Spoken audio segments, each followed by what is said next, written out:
अनवर कादी पीछे काफी दिनों से लव विवाद के मामले में फंडिंग पर उन पर आरोप लगे थे और उसके बाद उनके खिलाफ पुलिस ने 2 प्रकरण दर्ज किए थे। प्रकरण दर्ज करते ही वह लगातार फरार चल रहे थे। पुलिस विभिन्न जगहों पर उनकी तलाश कर रही थी। आज अचानक से वह वकील की वेशभूषा में इंदौर की जिला कोर्ट में पेश हो गए और जैसे ही पूरे मामले की जानकारी पुलिस को लगी, पुलिस के वरिष्ठ अधिकारी मौके पर पहुंचे और उसकी गिरफ्तारी ली। फिलहाल अब उससे पूरे मामले में पूछताछ की जाएगी। हमारे साथ एडिशनल डीसीपी मौजूद है, बात करते हैं। सर, वही मामले में किस तरह से जानकारी लगी और एक बड़ा फेलियर भी सामने आ रहा है पुलिस का, क्योंकि पुलिस की 3 टीमें उसकी तलाश में जुटी हुई थी।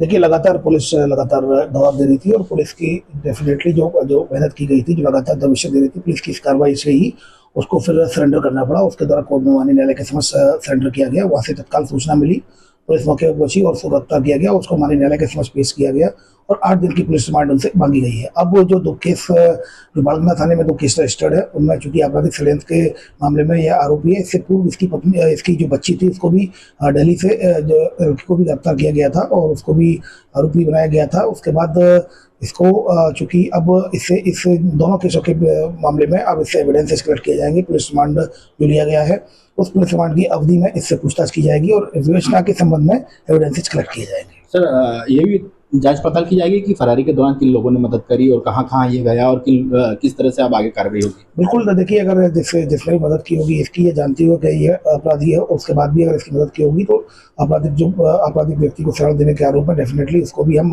जो इस पर शामिल होंगे उनको भी हम उनके खिलाफ भी वैधानिक कार्रवाई की जाएगी। सर, एक बड़ा फेलियर भी पुलिस का सामने आ रहा है, क्योंकि पुलिस की 3 टीमें उसकी तलाश में लगी थी। विभिन्न जगहों पर लगातार तलाश की जा रही थी, लेकिन अचानक से कोर्ट में पेश हो जाता है आरोपी और पुलिस उसका रिमांड मांगती है। और देखिए, सबसे इम्पोर्टेंट ये है कि ये पुलिस की प्रैक्टिस थी कि लगातार इसमें जहाँ ये है, जहाँ इसके रिश्तेदारों से सबसे पूछताछ करें, जहाँ खदान में काम कर रहे हैं वहाँ दबिश है। दिल्ली में भी दबिश दी गई कि लड़की को भी गिरफ्तार किया गया। तो कहीं ना कहीं इसको इतना दबाव बन गया था कि इसके पास कोई चारा नहीं था सिवाय सरेंडर करने के। तो चूंकि या तो पुलिस के यहाँ सरेंडर करता या फिर माननीय न्यायालय के समक्ष सरेंडर करता, तो उसने सरेंडर कर दिया। और चूंकि 8 तारीख भी आने वाली थी, जिसमें कि उसकी, जैसा कि मैंने आपको 2 दिवस पूर्व भी बताया गया था, अगर ये नहीं पकड़ा जाता है और सरेंडर नहीं करता तो उसकी संपत्ति की कार्रवाई की जाएगी। तो मुझे ऐसा लगता है कहीं ना कहीं इस पर दबाव बनाया, जिसकी पुलिस के दबाव की वजह से उसके द्वारा न्यायालय में सरेंडर कर दिया गया। ये तो हमारे साथ एडिशनल डीसीपी, जिनका साफ तौर पर कहना है कि पुलिस के दबाव के कारण ही आरोपी ने आज इंदौर की जिला कोर्ट में सरेंडर कर दिया। फिलहाल अब 7 दिनों का रिमांड मांगा गया है और कोर्ट के द्वारा जितने दिनों का रिमांड दिया जाएगा उस दौरान उससे सख्ती से पूछताछ की जाएगी और जो इस पूरे मामले में उसके साथ उसके सहयोगी भूमिका में थे उनके खिलाफ भी कार्रवाई की जाएगी। इंदौर से